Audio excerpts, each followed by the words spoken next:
மணப்பெண்ணின் பிரத்யேகமான திருமணம் விவாஹா தி சென்னை சில்க்ஸ். ஆச்சி பாதாம் ட்ரிங்க். ஆச்சி பாதாம் ட்ரிங்க் ஒன்னு வாங்கினா ஒன்னு free. Periyar Maniammai Institute of Science and Technology, Tanjavur. B.Tech Biotechnology with specialization in computer science and biology. இங்க பாருங்க, அமித்ஷாவே சொல்லியிருக்காரு எல்லாருக்கும் தாய்மொழி முக்கியம். ஆனால் அதை விட்டுட்டு இந்த திராவிட மாடல் கும்பல்லாம் வந்து அமித்ஷாவை திட்டுறாங்கன்னு இந்த 3% 4%லாம் வெளியில் வருவாங்க. இதன் பின்னால் இருக்கிற உள்நோக்கம் என்ன? எதற்காக அவர் இதை பேசுறாரு? ஜெய்சங்கர் என்ன பண்ணாரு? ஜெய்சங்கர் பசங்க எங்க இருக்காங்க? நிர்மலா சீதாராமன் எங்க பண்ணாங்க? அவங்க பிள்ளைங்க எங்க படிச்சு என்ன பண்ணாங்க? ஒன்னும் இப்போ இந்த விஜய் ரூபானி இருக்கார்ல, விமான விபத்தில் இறந்துட்டாரு. அவங்க பொண்ணு எங்கே செட்டில் ஆயிருக்கு? ஏன் குஜராத்து தான் வந்து மிகப்பெரிய பணக்கார மாநிலம்ல, அவங்க பொண்ணு ஏன் லண்டனில் வசிக்குது?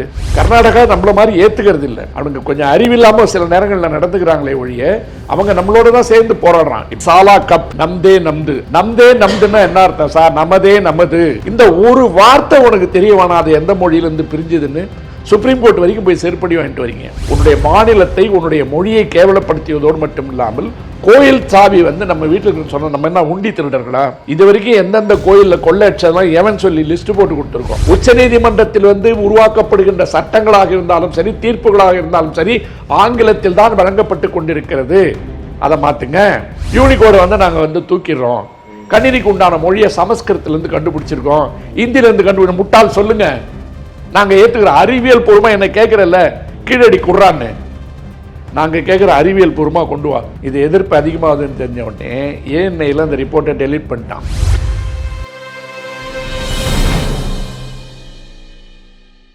நக்கிரன் நேயர்களுக்கு வணக்கம். இன்று நம்முடன் கருத்துக்களை பகிர்ந்து கொள்ள இணைந்திருக்கிறார் சென்னை உயர்நீதிமன்ற மூத்த வழக்கறிஞர் வே பாலு அவர்கள். வணக்கம் சார். வணக்கம் ராஜவேல். இந்திய நாட்டின் உள்துறை அமைச்சர் அமித்ஷா சட்டம் ஒழுங்குலாம் சரியா இருக்கா அப்படின்னு பார்க்கக்கூடிய இது அவர் தான். சரியில்லைன்னா அவர் தான் நடவடிக்கைலாம் எடுக்கணும். முதல்ல வார்த்தைகளை விடுவாங்க, அது அப்புறம் பெரிய விவாதமாகும், அப்புறம் கலவரமாகும், அந்த மாதிரி விஷயங்கள்லாம் போகும். நிறைய விவாதங்கள் அந்த மாதிரி ஆயிருக்கு. அப்படி இருக்கும்பொழுது அவர் வந்து வார்த்தைகளை கவனமாக விடணும், அவரு கவனமாக பேசணும், பொறுப்பில் இருக்கிறவங்க அப்படிலாம் இருக்குல்ல. இப்போ பல்வேறு விஷயங்கள் ஏற்கனவே அவர் பேசியிருக்கிறார். அவர் பேசிய விஷயங்கள் விவாதமாக இருக்குது. விரும்பத்தகாத விவாதங்கள்லாம் ஆயிருக்கு. ஏர் இந்தியா விமானம் விபத்தாச்சுல, பஸ் அதிகமா விபத்து தவிர்க்க முடியாது அப்படின்னு சொன்னதுக்கு காங்கிரஸ்லாம் பதிலடி கொடுத்தாங்க, ஜெயராம் ரமேஷ் போன்றவர்கள்லாம். அதுக்கப்புறம் மும்மொழி கொள்கை அதை பற்றியும் அவர் பேசியிருக்கிறார், அதுவும் விவாதமாச்சு. முருகன் மாநாடு அங்கே வந்து நிர்வாகிகள் கூட்டம் நடந்தப்போ அங்கே வந்து பேசிட்டு போனார், அதுக்கு திமுகவினர் பதிலடி கொடுத்துட்டு வராங்க. தொடர்ந்து இந்த மாதிரி ஒரு உள்துறை அமைச்சர் இப்படிலாம் பேசலாமா அப்படின்லாம் கேள்வி எழுப்புறாங்க. இப்போ வந்து ஒரு புத்தக வெளியீட்டு விழாவில் பேசியிருக்கிறார். இந்தியாவில் ஆங்கிலம் பேசுபவர்கள் விரைவில் வெட்கப்படுவார்கள், அதுக்கான இதெல்லாம் நடக்கும் அப்படிங்கிறார். தாய்மொழி தான் மேலானது அப்படின்லாம் சொல்கிறாரு. தாய்மொழி மேலானது தான், அது ஈடு இணை எதுவும் கிடையாது. ஆனால் ஆங்கிலம் பேசுபவர்கள் வெட்கப்படுவார்கள் அப்படிங்கிறாரு. என்ன நோக்கத்தில் அது பேசினார்? இப்போ தான் சொன்னீங்க விபத்து, ஏர் இந்தியா விபத்துலாம் நடந்ததுன்னு சொல்லிட்டு. இந்தியாவுடைய மிகப்பெரிய விபத்து ஆபத்து ரெண்டும் வந்து பார்த்திங்கன்னா 2014 தொடங்கிச்சு. 2014 2004 இப்படிலாம் ஆபத்து விபத்துலாம் தொடங்கினதில் பெரும் விபத்து ஆபத்து எதுன்னு பார்த்தீங்கன்னா அமித்ஷாவும் நரேந்திர மோடியும் தான். அதாவது இந்தியா என்கின்ற ஒருமைப்பாடு உள்ள ஒரு நாட்டை மொழியாலையும் இனத்தாலையும் அதை வந்து பகை நாடு ஆக்கி பகைவர்களாக்கி சிதைக்கிறதுக்கு உண்டான என்ன வேலை இருக்கு எல்லாத்தையுமே ஒரு உள்துறை அமைச்சராக அவர் வந்து செஞ்சிட்டு இருக்கார். அமித்ஷான்னு சொன்னாவே அது வந்து கொஞ்சம் ஆணவம், கொஞ்சம் அகம்பாவம், கொஞ்சம் அகங்காரம், அதிகாரத்தினுடைய திமிர் எல்லாம் கலந்த ஒரு தொனி இருக்கும். தமிழ்நாட்டில் நயனா நாகேந்திரன் கூட நேற்று பேசியிருக்கார், இனிமேல் அடிக்கடி தமிழ்நாட்டுக்கு வருவார் அமித்ஷா. ஏதோ தமிழ்நாட்டில் இருக்கிறவங்களாம் பயந்துட்டு போய் வங்காள விரிகுடாவிலையும் இந்திய பெருங்கடலையும் இறங்கி முழுகிடுவாங்க பயத்தில். மேற்க இருக்கிறவங்கெல்லாம் அரபிக்கடலுக்கு போயிடுவாங்க. நயனா நாகேந்திரன் இந்த குரூப் மட்டும்தான் தமிழ்நாட்டில் இருக்கிற மாதிரி சும்மா பூச்சாண்டி காமிச்சிட்டு இருக்காங்க. எத்தனை முறை தேர்தல் நின்னாலும் இங்கே என்ன நடக்குதுன்றது வந்து நயனா நாகேந்திரன் நல்லா தெரியும். ஏற்கனவே பல தேர்தல்களில் மூடி நிறைய தடவை வந்துட்டு போனது. அவர் அனுப்பின பொட்டி அவங்க ஆளுங்களே கண்டுபிடிச்சி கொடுத்து அவர் மேலே வழக்கு போட வச்சாங்க. என்ன அதனால் நயனா நாகேந்திரன் முதல்ல இந்த உள்ளே இருக்கிற நண்டுகிட்டேருந்து வெளியில் வரட்டும். மீதி அப்புறம் இந்த நண்டு கூட இருக்குல்ல பிஜேபியில், அதுலேருந்து வெளியில் வரணும். அப்புறம் தான் மற்றவங்கள பற்றி பேசுகிறதுக்கு அவருக்கு அருது இருக்குது. ஒரு பெரும்பான்மை இனத்தை சார்ந்தவர் அதிமுகலேருந்து வந்திருக்காரு, கொஞ்சம் அந்த கூட்டணிக்கெல்லாம் கொஞ்சம் ஏதுவாக இருக்குன்னு சொல்லிட்டு இவரை போட்டு வச்சுருக்காங்க. இல்லைனா வந்து அங்கே என்ன வேல்யூ இருக்குது அந்த பார்ட்டியிலன்றது வந்து நயனாருக்கு தெரியும். அதை அவங்க தனி கணக்கு பழி வாங்கிக்கிறாங்க, ஏதோ பண்ணிக்கிறாங்க. இப்போ இந்த அசுதோஷ் அக்னிகோத்ரி அப்படின்ற ஒரு ஐஏஎஸ் அதிகாரி வந்து ஏதோ ஒரு புத்தகம் எழுதுறாரு.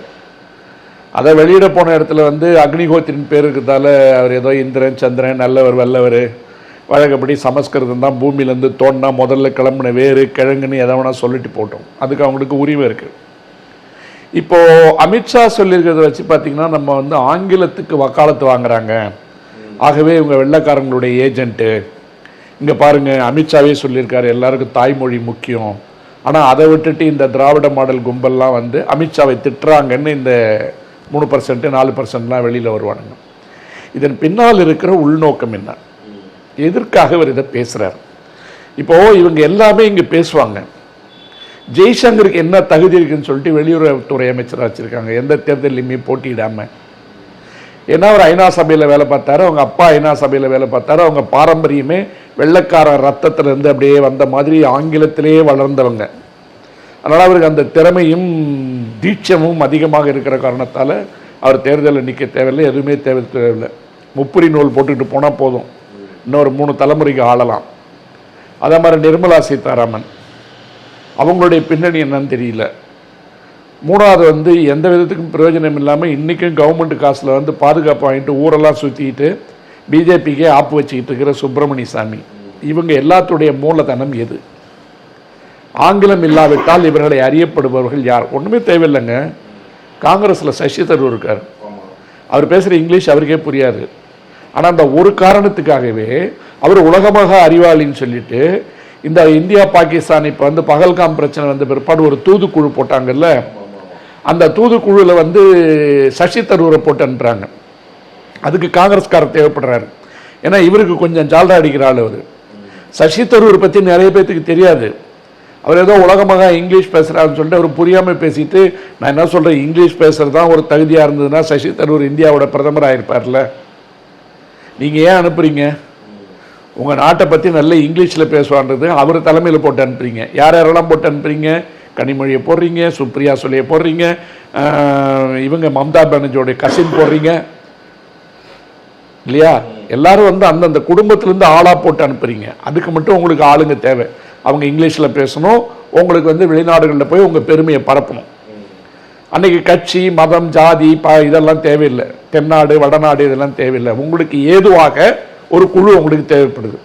அது இந்தியாவினுடைய இறையாண்மையும் இந்தியாவினுடைய பாதுகாப்புன்ற காரணத்துக்காக அவங்க போகிறாங்க.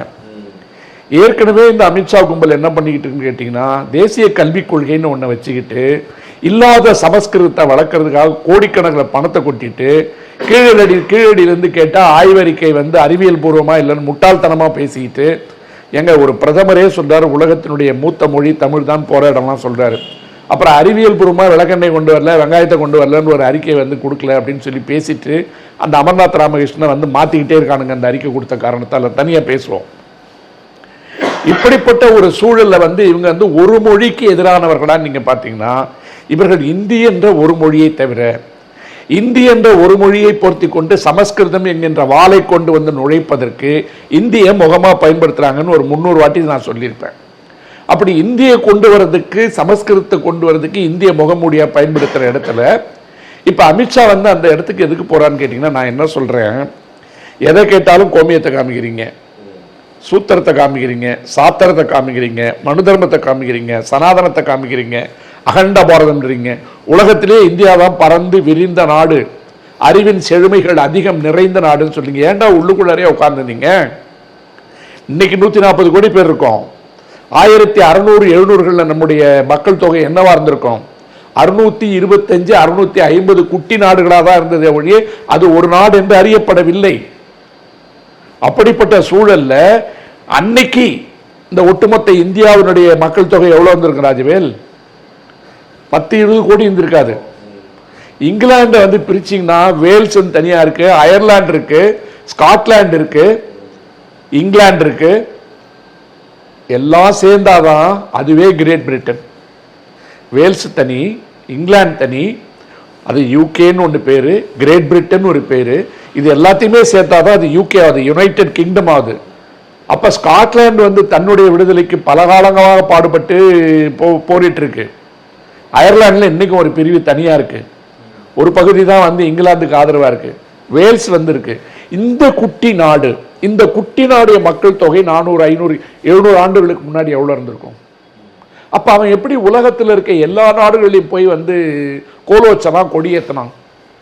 கிட்டத்தட்ட 130, 160 நாடுகளுக்கு மேல இங்கிலாந்து வந்து ஆண்டுட்டு வந்திருக்கு. அப்படி ஆண்ட காரணத்தால் அவர்கள் ஆண்ட நாட்டில் இருக்கின்ற எல்லோருமே அந்த மொழி கூடு பரிச்சயம் வந்த காரணத்தினால அந்த மொழியை பேசிட்டு இருக்கான். அந்த ஒண்ணுதான் இந்த 3% கும்பலுக்கு இன்னைக்கு சோறு போட்டுக்கிட்டு இருக்கு. அதுக்கு தான் நான் சொன்னேன், ஜெய்சங்கர் என்ன பண்ணாரு, ஜெய்சங்கர் பசங்க எங்க இருக்காங்க, நிர்மலா சீதாராமன் எங்க பண்ணாங்க, அவங்க பிள்ளைங்க எங்க படிச்சு என்ன பண்ணாங்க? ஒன்னும் இல்லை, இப்ப இந்த விஜய் ரூபானி இருக்கார்ல, விமான விபத்துல இறந்துட்டாரு, அதுக்கு மேல நம்ம குறை சொல்லுவானா? அவங்க பொண்ணு எங்க செட்டில் ஆயிருக்கு? லண்டன்ல செட்டில் ஆயிருக்கு. இவர் தான் இங்க வந்து மாநிலத்தினுடைய முன்னாள் முதல்வர். ஏன் குஜராத் தான் வந்து மிகப்பெரிய பணக்கார மாநிலம்ல, அவங்க பொண்ணு ஏன் லண்டன்ல வசிக்குது? அப்ப அவங்க என்ன அங்க போய் குஜராத்தி பேசிட்டா இருக்காங்க? ஆங்கிலம் தானே பேசிட்டு இருக்காங்க. அப்போ உங்களுக்கு வளமையான வாழ்வு தேவை, அதற்கு அரசியல் தேவை. இந்த அமித்ஷா மாதிரி ஆளுங்கள்லாம் என்னன்னு கேட்டீங்கன்னா, ஊர்ல இருக்கிறவங்கலாம் முட்டாள் நினைச்சிட்டு மக்களை வந்து பகுதி பகுதியா பிரிக்கிறான். எப்படி பகுதி பகுதியா பிரிக்கிறான் நீங்க பாத்தீங்கன்னா, மகாராஷ்டிர மாநிலம் மும்மொழி கொள்கையை தீவிரமாக எதிர்க்க ஆரம்பிச்சிருச்சு. ஒத்துக்க மாட்டேன்னு சொல்லிட்டு கலடா பண்ண ஆரம்பிச்சாங்க. போன வாரம் அஜித் பவாரை விட்டு வரைக்க விடுறாங்க. 1ஆம் வகுப்பு முதல் 5ஆம் வகுப்பு வரை இந்தி என்பது மும்மொழி திட்டத்தில் ஏற்றுக்கொள்ளப்பட்டு விட்டது மகாராஷ்டிராவை பொறுத்த வரைக்கும். அங்க பல பிரச்சனைகள் நடந்துட்டு இருக்கு. கர்நாடகா நம்மள மாதிரி ஏத்துக்கிறது இல்லை. அவங்க கொஞ்சம் அறிவில்லாம சில நேரங்களில் நடந்துக்கிறாங்களே ஒழிய அவங்க நம்மளோட தான் சேர்ந்து போராடுறான். இப்ப ஒரு உதாரணம் சொல்றேன் பாருங்க, இந்த கன்னடம் வந்து தமிழ்ல இருந்து தான் பிறந்ததுன்னா அவளை சத்தம் போட்டான்ல, இந்த கப்புக்கு ஒரு 20, 11, 12 பேர் செப்பான்ல, அந்த கப்புக்கு வந்து அவங்க என்ன வெற்றி கோஷமா என்ன போட்டாங்கன்னு யாராவது பார்த்தீங்களா? ஈ சாலா கப் நம்தே நம்து. என்ன அர்த்தம்? ஈ சாலா கப் நம்தே நம்து, அதுதான் வெற்றியினுடைய கோஷம். நம்தே நம்துன்னா என்ன அர்த்தம் சார்? நமதே நமது. தமிழ்ல வந்து நமதே நமது, நமக்கு நாமே, நமதே நமது, எனக்கே எனக்கு சொந்தமானதுன்னு சொல்றத நம்தே நம்துன்னு போடுறான். இந்த ஒரு வார்த்தை உனக்கு தெரிய வேணாம் அது எந்த மொழியிலிருந்து பிரிஞ்சதுன்னு. சுப்ரீம் கோர்ட் வரைக்கும் போய் செருப்படி வாங்கிட்டு வரீங்க இல்லையா? கமலஹாசனுடைய சம்பவத்தில் நேற்று சுப்ரீம் கோர்ட் தெளிவாக சொல்லிடுச்சு, ஒருத்தர் வந்து பேச்சுரிமை இருக்கிற காரணத்தால் நீங்கள் வந்து அவரை போய் மன்னிப்பு கேட்கணும்னு சொல்கிறதுனா ஹைகோர்ட்டோட வேலை இல்லை, அந்த கேஸை நீ வச்சுக்க, அதை கூட நாங்களே எடுத்துக்கிறேன்னு எடுத்துட்டாங்க. இப்படி இந்த மாநிலங்களை பிரித்து விடுறதுக்கு உண்டான வேலை, அந்த கலாட்டாவை ஆரம்பிச்சது யாரு? எடியூரப்பாவோட பையன். அதுக்கு அடுத்தது எடியூரப்பா. வாங்கினீங்களா இல்லையா? கோர்ட்டில் போய் வாங்கினீங்க. ஆனால் போகிற இடம்லாம் வந்து அந்த மொழியால் வந்து மக்களை சிதைப்பது, பிரிப்பதுன்றதை அமித்ஷா வந்து ஒரு உள்துறை அமைச்சராக இருந்துட்டு செய்யறது வந்து அரசியலமைப்பு சட்டத்திற்கு எதிரானது. ஒரு உதாரணம் வந்து எல்லாரும் பேசியிருப்பாங்க, நான் மறுபடியும் சொல்றேன். அந்த நேரத்தில் ஒரு கடுமையான கண்டனத்தை நான் கொண்டு வந்தேன். ஒரிசாவிற்கு தேர்தல் பிரச்சாரத்திற்கு போன அமித்ஷாவும் மோடி அவர்களும் பாண்டியன் என்ற அதிகாரி கையில வந்து அதிகாரம் போகுதுன்னு சொல்லல. ஒரு தமிழை வந்து ஒரிசாவை ஆளலாமான்னு கேட்டாங்க. அதுவே வந்து மக்கள் பிரதிநிதித்துவ சட்டத்தின்படி குற்றம். தேர்தல் பிரச்சாரத்தில் ஒரு மக்களை பிரிப்பதை போலவோ ஒரு மொழியை முன்னிலைப்படுத்தியோ அதுக்கு பிரிவினைவாதம் வரும் மாதிரி பேசுறதே வந்து தேர்தல் விதிமுறைகளுக்கு முரணானது. மோடி போய் பேசுறாரு, பூரி ஜெகநாதர் கோவில் இருக்கிற ரத்தன் பண்டார் என்று சொல்லப்படுகின்ற கருவூலத்தினுடைய சாவி தமிழ்நாட்டுக்கு போயிடுச்சு. நீங்க எவ்வளவு பேர் அயோக்கிய பயலுங்க. நீங்க ஓட்டு வாங்குங்க, ஒரிசா மக்களை உங்க பக்கம் வந்து ஓட்டு போட சொல்லுங்க, தப்பில்லை. ஆனா அங்க ஒரு IAS அதிகாரி அதிகாரத்தோடு இருக்காரு, மக்கள் வந்து அவரோடு அன்போடு இருக்கிறார்கள் இல்லையா? பட்நாயக் வந்து அவரோடு நெருக்கமாக இருக்கிறார் ஒரு காரணத்தை பயன்படுத்திக்கிட்டு இந்த அதிகாரம் தமிழ்நாட்டுக்கு போயிடும், திருட்டு சாவி தமிழ்நாட்டுக்கு போயிடுச்சுன்னு சொல்லிட்டு ஒரு பிரதம மந்திரியும் ஒரு உள்துறை அமைச்சரும் தேர்தல் பிரச்சாரம் செய்கின்ற கேவலத்தை இந்த நாடு பார்த்திருக்கு. கொஞ்சம் கூட சொரணை இல்லாம தடித்தோலை போத்திக்கிட்டு சில தற்குறிகள் தமிழ்நாட்டில் பிஜேபியில் வந்து வெக்கம் இல்லாமல் எங்கேயும் சுத்திட்டு இருக்கு, எங்களுக்கு தமிழ் தான் தாய்மொழின்னு சொல்லிக்கிட்டு. நான் அந்த பேரெல்லாம் சொல்ல விரும்பல. உன்னுடைய மாநிலத்தை உன்னுடைய மொழியை கேவலப்படுத்தியதோடு மட்டும் இல்லாமல் கோயில் சாவி வந்து நம்ம வீட்டுக்கு சொன்ன நம்ம என்ன உண்டி திருடர்களா? நம்ம உண்டி திருடுறவனா? தமிழ்நாட்டில் இருக்க உண்டி திருடுறவனா அர்த்தமா? அப்போ கோயில் சொத்தை கொள்ளடிக்கிறவன் அர்த்தமா? இது வரைக்கும் எந்தெந்த கோயிலில் கொள்ளை அடிச்சதெல்லாம் எவன் சொல்லி லிஸ்ட் போட்டு கொடுத்துருக்கோம். எந்தெந்த ஊர்ல சிலையை வித்திருக்கான்னு சொல்லிட்டு இப்பதான் கொஞ்சம் கொஞ்சமா வெளிநாட்டுல இருந்து வந்துட்டு இருக்கு. சிலையை திருடுறதுக்கு உள்ள இருக்கிறவன் யார் எடுத்து கொடுத்தான்றது வந்து வரலாறு அறியும்.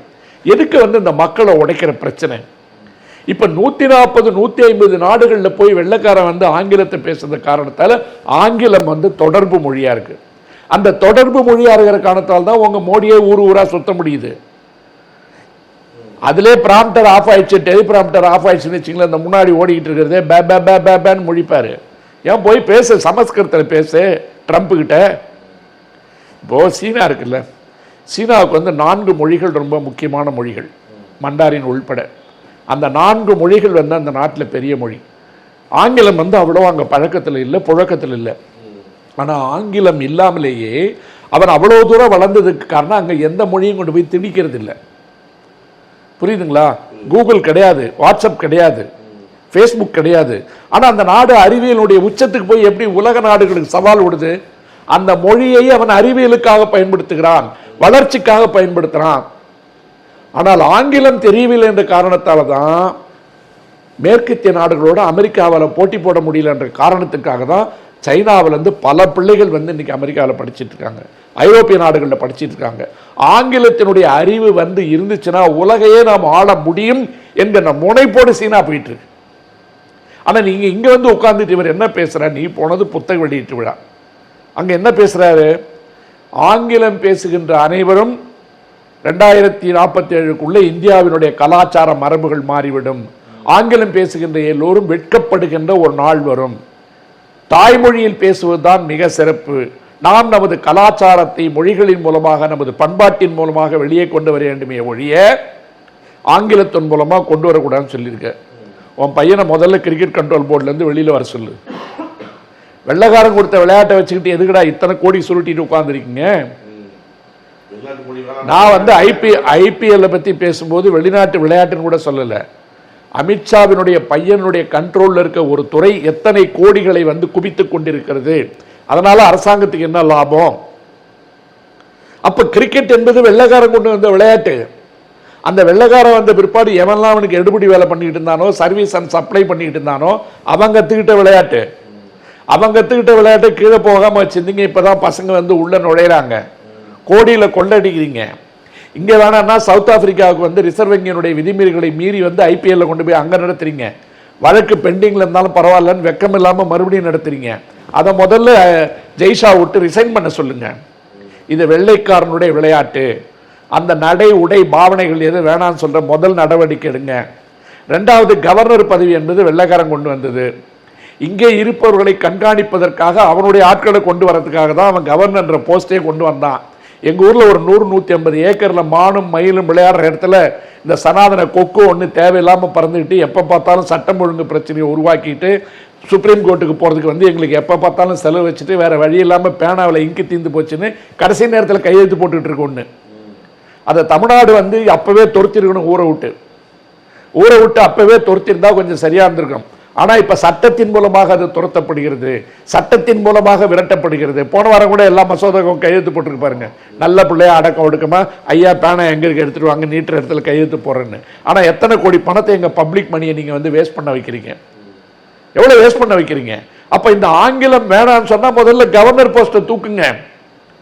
எல்லா மாநிலத்திலும் இருக்கின்ற பல 100 ஏக்கர் மிச்சம் ஒரே ஒருத்தன் உட்கார்ந்து இருக்கிறதுக்கு எதுங்க 100 அறை 150 அறை? எவ்வளவு செலவு, எத்தனை கோடி செலவு, என்ன கிழிக்கிறாரு இவருங்க? நீங்க தான் சென்ட்ரல் கவர்மெண்ட் எல்லாம் உங்ககிட்ட இருக்கு. ஒன்றிய அரசுடைய பவர்ல இருக்கும்போது நீங்க மானிட்டர் பண்ணுங்க, கவர்னர் போஸ்ட் அபாலிஷ் பண்ணு. பல்லாயிரம் கோடிகள் மிச்சம். இந்த ரிட்டையர்டு பேர் வழிகளுக்கெல்லாம் ஏதாவது ஒரு எக்ஸ்டென்ஷன் கொடுக்கணும். தமிழிசைக்கெல்லாம் ஏதாவது ஒரு அடையாளம் கிடைக்குமா இந்த நாட்டில் கவர்னர் இல்லைன்னு சொன்னா? அது கவர்னர் மாதிரியா நடந்துக்குது, கவர்னர் மாதிரியாங்க நடந்துக்குது.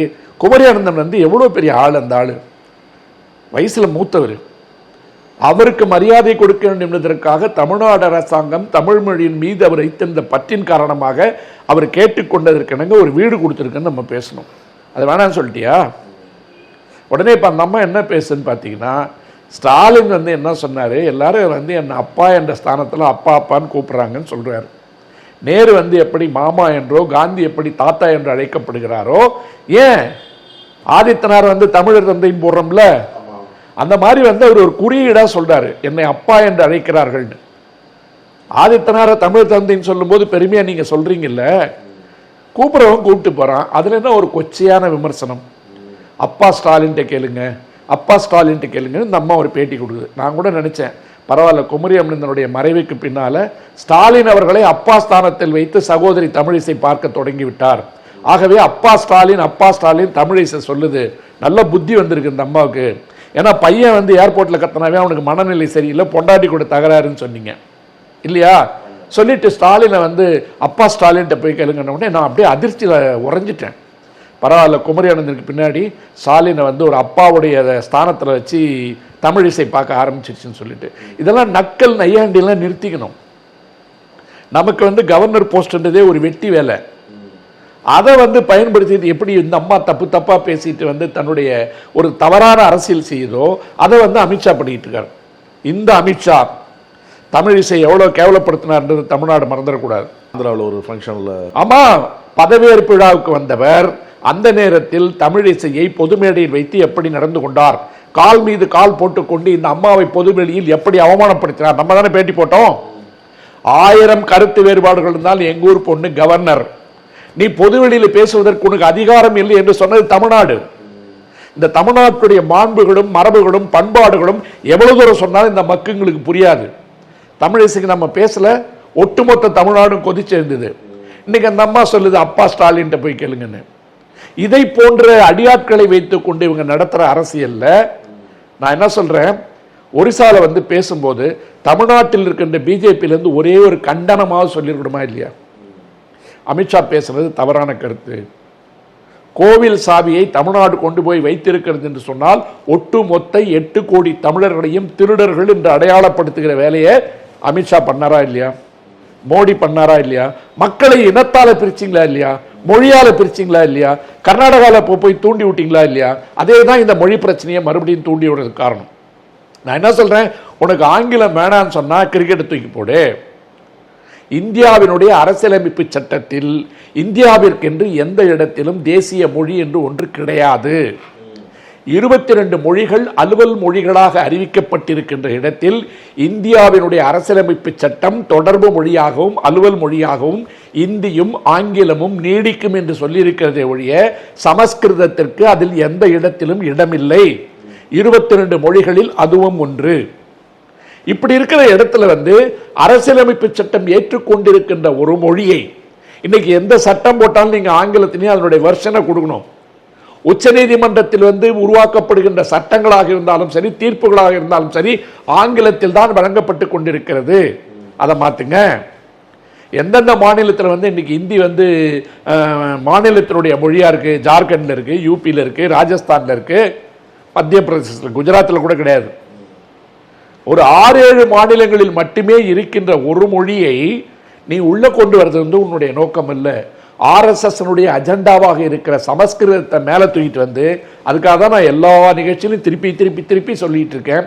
பாரதிய ஜனதா ஆட்சிக்கு வந்ததற்கு பின்னால் கொண்டு வரப்பட்டிருக்கின்ற அத்தனை திட்டங்கள், நாட்டிற்காக எழுப்பப்படுகின்ற அத்தனை முழக்கங்கள், கோஷங்கள், லோகோஸ், எம்ப்ளம்ஸ் எல்லாமே சமஸ்கிருதத்தில் மட்டுமே இருக்கு, இந்தியில கூட கிடையாது. இந்த சமஸ்கிருதத்தை வந்து நீங்க கொண்டு வாங்க, அது கடவுள் மொழின்றீங்க. கடவுள் மொழின்னு சொன்னா ஏன் 140 கோடி பேர் இருக்கிற இடத்துல வந்து அது யாரும் ஏத்துக்கல? ஏன் அது பேசு மொழியாக இல்லை? ஏன் அது எழுத்து மொழியாக இல்லை? ஏன் அது படிக்கின்ற மொழியாக இல்லை? அதற்கு அடிப்படை காரணம், அந்த மொழியை மட்டுமே வைத்துக்கொண்டு கருவறைக்குள் வைத்துக்கொண்டு காசு சேர்ப்பதற்காக நாங்க மட்டுமே வச்சுப்போம். இந்த சித்த வைத்தியெல்லாம் இருக்கான்ல, அவன் பேரனுக்கு தான் சொல்லி கொடுப்பான், அதுக்கு அடுத்தவங்களுக்கு சொல்லி கொடுக்க மாட்டாங்க. குடும்ப வைத்தியமா இருக்குது. அப்படிலாம் செஞ்சுட்டு இருந்த காரணத்தால் தான் அது உலக அளவில் பரவல. நாம் நம்முடைய அறிவை அடுத்தவர்களுக்கு பரப்பாமல் குடும்ப சொத்தா வச்சுக்கிட்டோம். குடும்ப சொத்தா வச்சுக்கிட்ட காரணத்தால் தான் வந்து உங்களுக்கு சித்த வைத்தியம்லாம் ஒரு பெரிய அளவில் வரல. அத மாதிரி தான் சமஸ்கிருதத்தை நாங்க கடவுளுக்கு மட்டுமே உண்டான மொழி, நாங்க மட்டும்தான் அதை மனப்பாடம் பண்ணுவோம், அதை எழுத கூட தேவையில்லை, படிக்க கூட தேவையில்லை, பாராயணம் பண்ணணும். அந்த பாராயணம் பண்ணாதான் மெமரி கெப்பாசிட்டி அதிகமா இருக்கும், அதுக்கு வந்து அது சரியா இருக்குன்னு சொல்லிட்டு இன்றைக்கு அறிவியல் பூர்வமாக நிரூபிக்கப்பட்ட ஒரு மொழியை உலகத்தில் எந்த இடத்திற்கு போனாலும் ஒருவரோடு உட்காருவதற்கு, பழகுவதற்கு, பேசுவதற்கு, வியாபாரம் செய்வதற்கு, படிப்பதற்கு, வசிப்பதற்கு, சாப்பிடுவதற்கு, செத்து போனா தூக்கிட்டு வர்றதுக்கு, எல்லாவற்றிற்குமாக இருக்கின்ற ஒரு தொடர்பு மொழியை பேசுறதுக்கு வெக்கமா இருக்குன்னு சொன்னா உனக்கு வரல. 4 கரோர் மணி நாங்க குரோர்மோ, நீ கரோரும்ப. உனக்கு வரல உற்று, உனக்கு வரல எங்களை சாவடிக்கிற. எங்க பிள்ளைங்க எந்தெந்த ஊர்லயோ போய் உங்க தொல்லையே வேணாண்டான்ட்டு எங்கெங்க உட்கார்ந்து படிச்சுட்டு இருக்கு. அப்ப ஆங்கிலம் பேசுவதற்காக நீங்கள் வெட்கப்பட வேண்டும் என்று அரசியலமைப்பு சட்டத்தால் ஏற்கப்பட்ட அலுவல் மொழியாக இருக்கின்ற ஆங்கிலத்தை வைத்துக்கொண்டே ஆங்கிலம் பேசுறதுக்கு வெட்கப்படணும்னு சொன்னா நாங்க உங்களை பார்த்து தான் வெட்கப்படணும். உங்க ஆட்சிக்கு கீழே இருக்குன்றதுக்காக நாங்க வெட்கப்படணும். நான் என்ன கேட்கிறேன், இவ்வளவு பேசுறாருல அமித்ஷா, ஒரு 10 வாட்டிக்கு மேல என்னுடைய நிகழ்ச்சியில சொல்லிட்டேன். அவங்க பேசுறது பூரா இந்தியா பூரா தெரியணும், தமிழ்நாட்டுக்கு தெரியணும், எல்லா மாநிலத்துக்கும் தெரியணும்னா இங்கிலீஷ்ல டிரான்ஸ்லேட் பண்ணி போட்டாதான் தெரியும். ஐயோ ராஜவேல் புரியல. இன்னைக்கு மொழி பல விஷயங்களை கடந்து போயிடுச்சு. இன்னைக்கு கணினியினுடைய பயன்பாடு வந்த பிற்பாடு யூனிகோடு வந்துருச்சு. இந்த யூனிகோடுன்னு சொல்றது உலகத்தினுடைய பொது தொடர்பு மொழி கணினி வழியா இருக்கிறது யூனிகோடு தான். அதுக்கு யூனிகோடு கன்சோர்டியம்னு ஒன்று இருக்கு. அந்த கன்சார்டியம் கொடுத்திருக்கிற வழிகள் படி பார்த்தீங்கன்னா உலகத்தினுடைய பேசு மொழிகளே கிட்டத்தட்ட 1,58,000 கேரக்டரா மாறி போச்சு. அந்த கேரக்டர்ன்றது எப்படின்னு பார்த்தீங்கன்னா அந்த யூனிகோட்ல கொடுக்கின்ற குறியீடுகள் இருக்குல்ல, பைனரின்னு சொல்லுவாங்க. அந்த பைனரியில 1, 0 என்பதற்குள் தான் எல்லாத்தையும் கொண்டு வருவான். 1 போட்ட பாருங்கன்னா இங்க இப்படி இருக்கும், சைபர் போட்டிங்கன்னா மொத்தமா இருக்கும், 4 போட்டிங்கன்னா இப்படி போட்டு இப்படி வரும். அப்ப அந்த பைனரிக்குள்ள எல்லாத்தையும் கொண்டு வரும்போது யூனிகோட் சிஸ்டம் வந்த பிற்பாடு நான் சொன்ன அந்த கன்சார்டியம் கிட்டத்தட்ட 1,54,000 கேரக்டரா பிரிச்சுட்டாங்க. ஒரு 168 ஸ்கிரிப்டா அதை பிரிச்சிருக்காங்க. இந்த உணர்ச்சிகள் போறமில்ல எமோஜின்னு சொல்லிட்டு அதை கிட்டத்தட்ட ஒரு 3,500 எமோஜிகளை கொண்டு வந்திருக்காங்க யூனிகோட்ல. அப்ப அந்த யூனிகோட்ல போகும்போது உலகத்திற்கின்ற மொழியே என்பது கணினியில உள்ளீடு செய்யப்படுகின்ற பொழுது அதற்கு இந்தியா இங்கிலீஷா எதுவுமே தெரியாது. பைனரியா அதை உள்ள கொடுக்கும்போது வெளியில வரும்போது அது அந்த மொழியா மாறி வருது. அப்ப உலக மொழிகளே கணினியினுடைய மொழியாக யூனிகோட் மொழியின் மாறிட்டு வரும்போது சொல்லுங்களேன், கம்ப்யூட்டர்லாம் ஆஃப் பண்ணிருங்க, இனிமே கம்ப்யூட்டர் யாரும் தொடர்பு கொள்ளக்கூடாது, யூனிகோடு பயன்படுத்தக்கூடாது, யூனிகோட்ல இந்தி கூட போடக்கூடாது. புரியுதா? யூனிகோட நாங்க தூக்கிடுறோம். கணினிக்கு உண்டான மொழியை சமஸ்கிருதத்துல இருந்து கண்டுபிடிச்சிருக்கோம், இந்தியில இருந்து கண்டுபிடிச்ச முட்டாள் சொல்லுங்க, நாங்க ஏத்துக்கிற அறிவியல் பூர்வமா என்ன கேட்கறல்ல கீழடி குர்றான்னு, நாங்க கேட்கிற அறிவியல் பூர்வமா கொண்டு வா.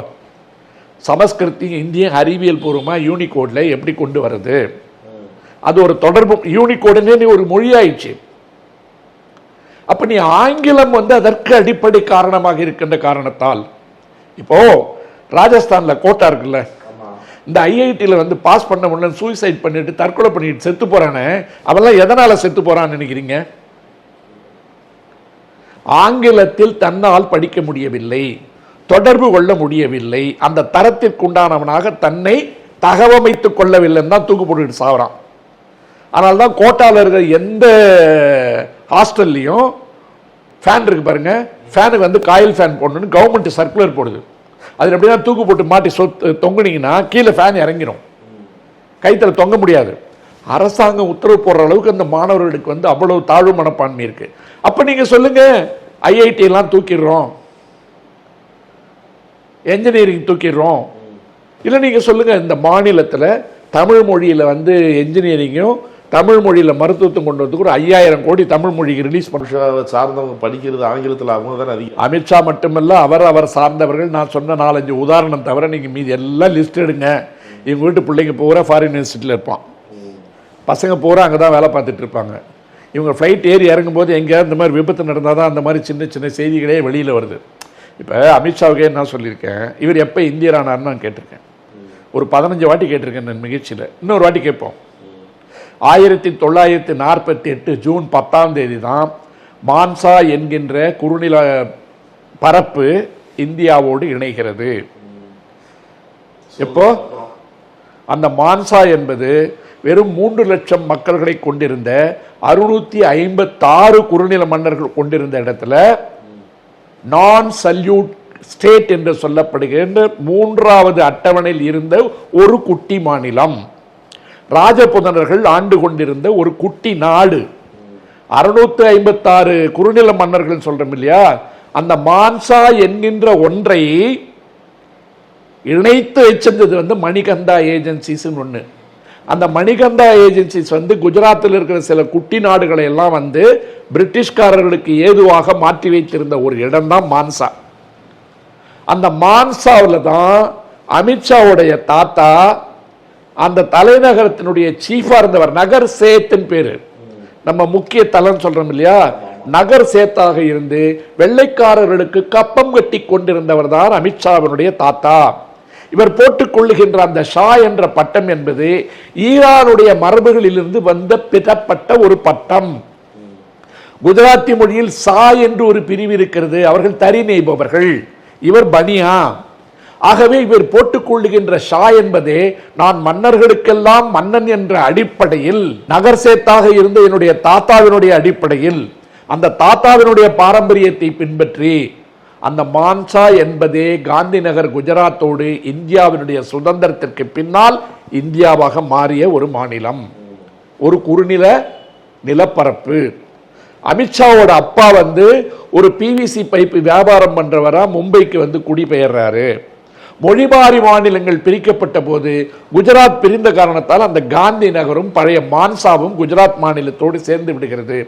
ஆகவே 1964 பிறந்த அமித்ஷாவிற்கு தன்னுடைய வரலாற்றையே மறுபடியும் ஒரு முறை மீண்டும் தோண்டி படித்தால் தனது தாத்தாவையே ஆங்கிலேயர்களுக்கு சேவகம் செய்து கொண்டிருந்த ஒரு நகர் சேத், நகர் சேத் என்று சொல்லப்படுகின்ற ஒரு தலைமை பீடத்தில் இருந்த ஒருவர். உங்க தாத்தாவே கப்பம் வாங்கி கட்டிக்கிட்டு இருந்தாரு.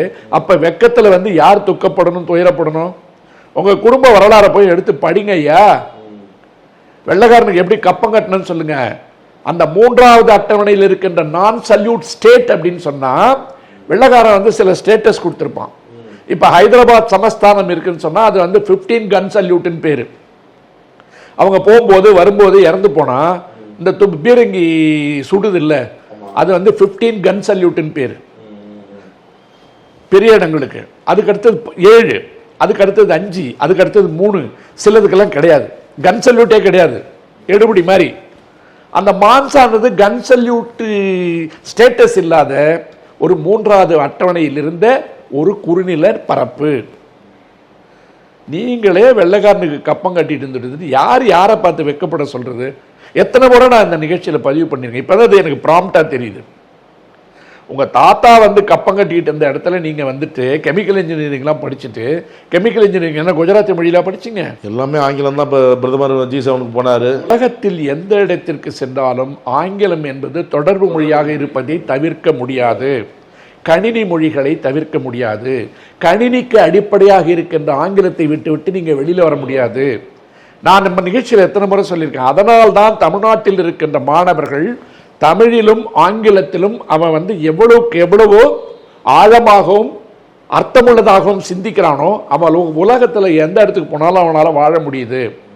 அதனால்தான் இன்னைக்கு உலகத்தினுடைய பூகோள நிலப்பரப்பில் தமிழர்கள் எல்லா எல்லை கோடுகளிலும் தலை நிமிர்ந்து இருக்கிறார்கள். அது இவங்களுக்கு பிடிக்கல. ஏன்னா தமிழ்நாட்டிலிருந்து வெளியூர்ல போய் செட்டில் ஆயிருக்கிறவங்க எவனுமே 90% போலி ஆவணங்களின் அடிப்படையில் செல்வதில்லை. அங்க போய் மளிகை கடை வைக்கிறேன்னு சொல்லிட்டு ஆவணங்களை மாற்றி காண்பிப்பதில்லை. அவருடைய பாஸ்போர்ட் சரியா இருக்கும், அவருடைய விசா சரியா இருக்கும், இதுல 3% உள்பட பாஸ்போர்ட் சரியா இருக்கும், விசா சரியா இருக்கும், ஆவணங்கள் சரியாக இருக்கும். வேலைக்கு போனா அந்த வேலையை மட்டும் பார்ப்பான். கார் ஷெட்ல கடை வைக்க மாட்டான், கார் ஷெட்ல ஹோட்டல் வைக்க மாட்டான்.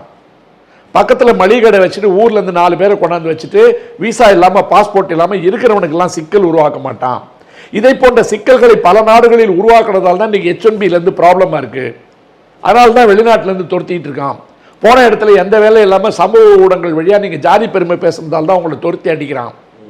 இதெல்லாம் அமித்ஷா வந்து உணரணும். ஏன்னா இவர் வந்து ஒரு பிஜேபி கட்சியினுடைய தலைவரா பேசினா நான் இவ்வளவு பதில் பேச மாட்டேன். என்னுடைய உள்துறை அமைச்சர், எனக்கும் அவர் தான் அமைச்சர். இன்னைக்கு ஒரு பாதிப்பு வருதுன்னா அது ஒட்டுமொத்த இந்தியாவுக்கு உண்டான பிரச்சனை, தமிழ்நாட்டிற்கு உண்டான பிரச்சனை.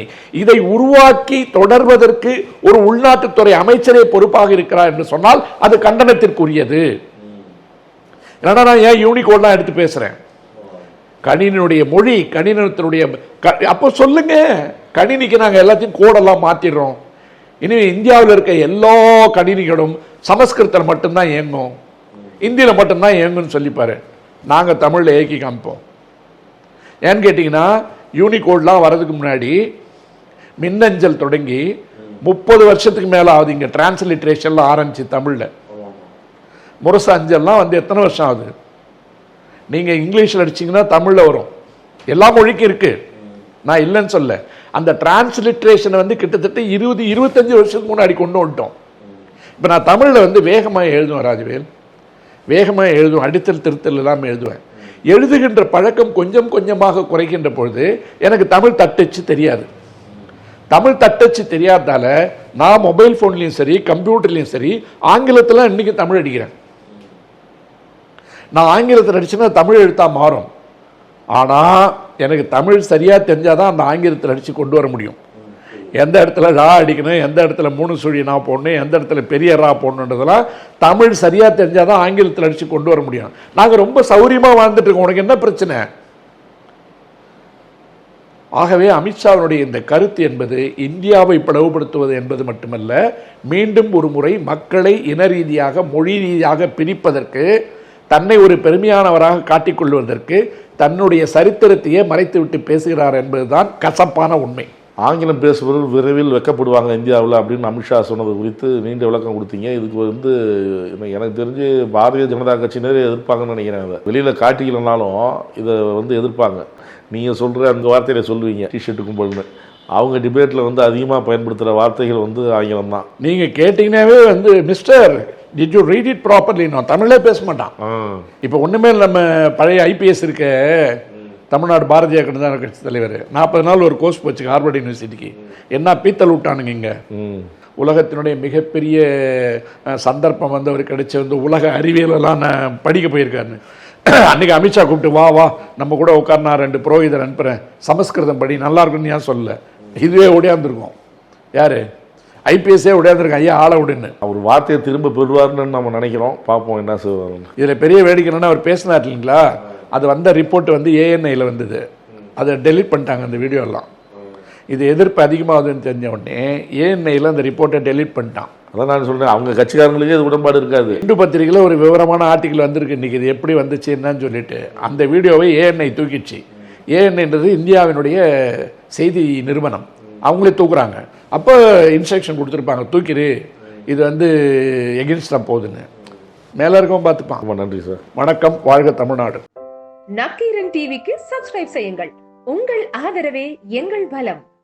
ஆசிரியர்களுக்கு நண்பனாகவும் மாணவர்களுக்கு ஆசானாகவும் திகழும் தேர்வு வழிகாட்டி. ஒவ்வொரு பாடத்திற்கும் அனுபவமிக்க ஆசிரியர்களின் துல்லியமான தெளிவான விடைகள். CNC இருக்கு, தேர்வு பயம் எதற்கு? இது தீரன் பப்ளிஷிங் ஹவுஸ் விற்பனை வெளியீடு.